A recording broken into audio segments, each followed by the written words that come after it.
I'm very excited to be here to celebrate with you all this evening. I would also like to acknowledge the special guests, some of whom Jan had mentioned, but particularly my parliamentary colleagues who are here from right across the political spectrum, also Craig Foster as the guest speaker, and David Hetherington as the Executive Director of the Public Education Foundation as well. This is an award ceremony that celebrates excellence and achievement in our public schools, and coming here tonight I was able to learn a little bit more about the scholarships and what they will do.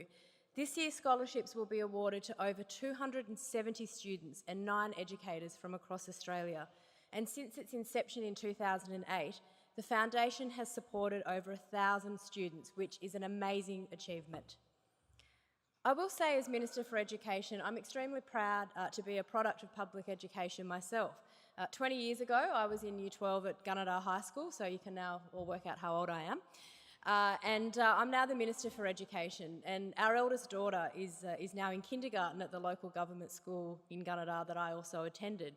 And it's funny for me now, as a parent, that sense of deja vu. The design for the summer uniforms is still the same, and 1 or 2 of the teachers are even the same, but I assure them when I do school drop-off that they were very young when I was there at the very beginning of their teaching career. And I do feel a little bit sorry for Miss Anson, my daughter's teacher, because when I was there for the Best Start assessment at the beginning of the year, I was an upper house MP. Midway through term 1, she's now teaching the minister's daughter. So we love you, Miss Anson. I just want to reiterate that in public room in front of many people. She's doing a fantastic job and a great advocate for public education.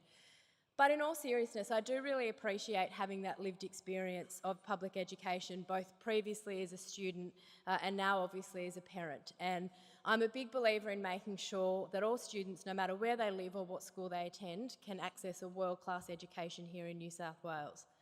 I'm also very proud to be the Minister in a government that has led the nation in ensuring equitable funding outcomes for public schools. We were the first state to sign up to the Gonski Agreement. We fully funded the 6 years of that agreement, even when the Commonwealth Government walked away from the deal. And just last year, we've made commitments to provide an additional $6.5 billion to public schools to 2027.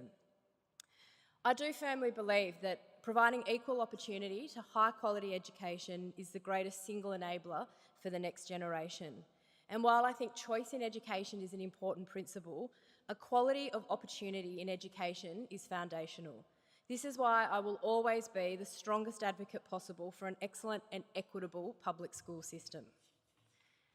Government has an obligation to ensure that current and future generations have access to that quality education for every child according to a transparent and consistent assessment of their educational needs. This is something that I know that you all agree with in this room and that you are equally passionate about it, and I assure you that this is something that will inform every decision that I make as Minister for Education. It's why I'm delighted to be here tonight to be asked to open the proceedings. Congratulations to everybody involved in putting these awards together, and particularly to the recipients. As Jan said, tonight is all about you. We are celebrating and sharing your success, and you should be very proud of yourselves and what you've been able to achieve. Thank you.